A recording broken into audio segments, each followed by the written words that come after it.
Halo semuanya, kami dari Semangka Besar Tim. Saya Justin Winter Senawingan dengan NIM 535-240-119. Lalu saya ditemani dengan ketiga teman saya. Yang pertama adalah Martin Ferdinand Suharno dengan NIM 535-240-113. Lalu ada Ignatius Jonathan Chandra dengan NIM 535-240-108.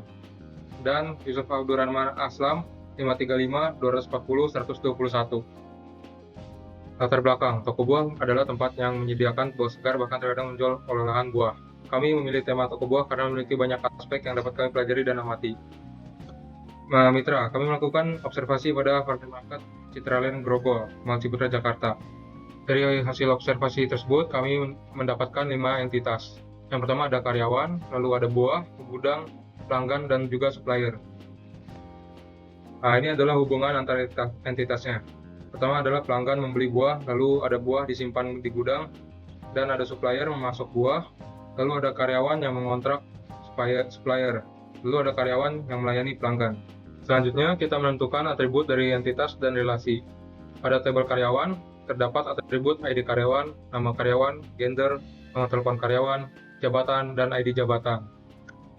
Pada tabel buah, terdapat ID buah, nama buah, harga, quantity atau QTY, lalu import. Dan pada tabel gudang, ada ID gudang dan lokasi. Pada tabel pelanggan, terdapat ID pelanggan, nama pelanggan, nomor telepon pelanggan, kota, dan kode pos. Lalu pada supplier, ada supplier ID, alamat supplier, nama supplier, dan nomor telepon supplier. Lalu selanjutnya kita akan menentukan candidate key dan primary key. Pada tabel pelanggan, terdapat ID pelanggan sebagai primary key sekaligus candidate key. Lalu ada nomor telepon pelanggan sebagai candidate key. Pada tabel karyawan, terdapat ID karyawan yang menjadi primary key dan candidate key. Lalu ada nomor telepon karyawan sebagai candidate key. Pada tabel buah, ada ID buah yang menjadi primary key sekaligus candidate key. Di tabel gudang ada ID gudang yang menjadi primary key dan candidate key. Lalu di tabel supplier, ID supplier menjadi primary key dan candidate key, disertai nomor telepon supplier sebagai candidate key. Lalu ini adalah ERD yang kami dapatkan. Dan selanjutnya akan dijelaskan oleh teman saya, Martin. Baik, terima kasih Justin. Nah, dari ERD tadi, kami mendapatkan beberapa tabel, seperti tabel pelanggan, tabel karyawan, tabel supplier, tabel penjualan, tabel buah, tabel pembelian, dan tabel gudang dengan atribut yang bisa kalian lihat di slide ini. Nah, dari ERD tadi, kami memiliki relasi many to many, contohnya di tabel buah dan tabel pelanggan yang menghasilkan tabel penjualan. Satu buah dapat dibeli banyak pelanggan, dan satu pelanggan dapat membeli banyak buah. Lalu ada relasi many to many antara tabel buah dan tabel supplier yang menghasilkan tabel pembelian. Satu buah dapat dipasok banyak supplier, dan satu supplier dapat memasok banyak disk buah. Lalu ERD kami juga memiliki relasi one to many. Contohnya terdapat di tabel karyawan dan tabel pelanggan. Entitas karyawan menjadi parent table dan pelanggan menjadi child table, sehingga primary key dari tabel karyawan dipindahkan ke tabel pelanggan sebagai foreign key. Lalu ada relasi one to many antara entitas karyawan dan entitas supplier. Karyawan menjadi parent table dan supplier menjadi child table, sehingga primary key dari tabel karyawan dipindahkan ke tabel supplier sebagai foreign key. Lalu ada relasi one to many antara tabel gudang dan tabel buah. Tabel gudang menjadi parent table dan tabel buah menjadi child table, sehingga primary key dari tabel gudang dipindahkan ke tabel buah sebagai foreign key. Nah, ERD kami tidak memiliki relasi one to one. Lalu kami melakukan normalisasi tabel. Pertama, normalisasi tingkat 1NF. Tujuannya menghilangkan composite dan multi-value di tabel. Karena tabel kami tidak memiliki composite dan multi-value, maka tidak ada perubahan. Lalu level kedua dinormalisasi 2NF. Tujuannya menghilangkan ketergantungan parsial. Karena tidak ada ketergantungan parsial pada tabel kami dan semua atribut telah bergantung pada primary key, maka tidak ada perubahan. Lalu normalisasi 3NF. Tujuannya menghilangkan kebergantungan transitif. Ketergantungan transitif terdapat pada tabel pelanggan dan karyawan. Di tabel pelanggan terdapat atribut kota dan kode pos yang memiliki ketergantungan transitif. sehingga dibuatkan tabel baru yang disebut daerah dengan kode pos sebagai primary key. Lalu di tabel karyawan terdapat atribut ID jabatan dan nama jabatan. Karena atribut ID jabatan dan nama jabatan memiliki ketergantungan sensitif, maka dibuatkan tabel baru yang disebut jabatan dengan ID jabatan sebagai primary key. Nah, setelah normalisasi tadi, kami mendapatkan IAD seperti ini. Bisa kalian lihat di slide ini.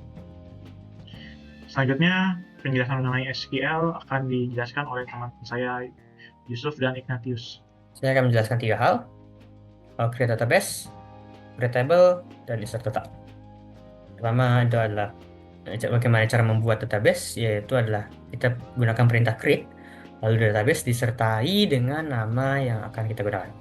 Lalu ada create table, di sini langsung saja, contohnya adalah karyawan, di mana di karyawan sebagai primary key, lalu memiliki foreign key, yaitu jabatan, yang mereference ke dalam table jabatan.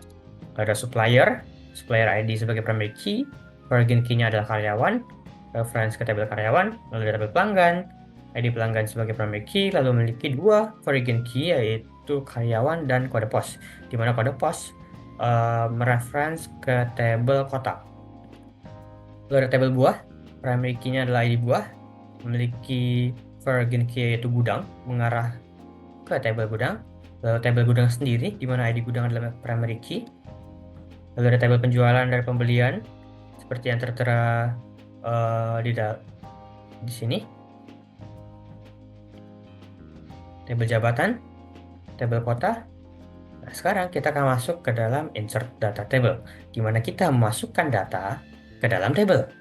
Bagaimana caranya? Yaitu kita menggunakan insert into, lalu disertai dengan nama table, lalu kita dalam tanda kurung kita masukkan nama kolomnya. Setelah itu kita gunakan values.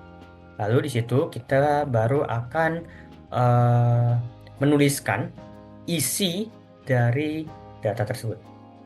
Seperti di sini, tabel buah kami memiliki 10 data, tabel jabatan memiliki 4, tabel karyawan memiliki 10, supplier itu 5, tabel kota itu 5, tabel gudang itu kita memiliki 3 data, tabel pembelian kami memiliki 10, begitupun juga dengan penjualan. Pelanggan kami memiliki 10 data. Di sini kita juga menggunakan beberapa macam SQL query. Seperti ini contohnya, menggunakan fungsi function yang berguna untuk namanya memodifikasi sebuah data untuk menghasilkan suatu output. Ini ya, contohnya. Dan juga join, di mana kita menggabungkan tabel ke tabel lainnya menggunakan foreign key atau primary key, di mana kita kalau nama kolomnya sama. Ini juga ada create view, di mana kita membuat tabel virtual yang berguna untuk membuat tabel lebih spesifik, atau juga untuk menyembunyikan beberapa macam variabel. Di contoh ini ada, kita bikin view, udah bikin, ini ada juga subquery, di mana kita ada query di dalam sebuah query. Seperti contohnya ini ada ID, mana ketentuannya ada ID karyawan harus memenuhi query ini.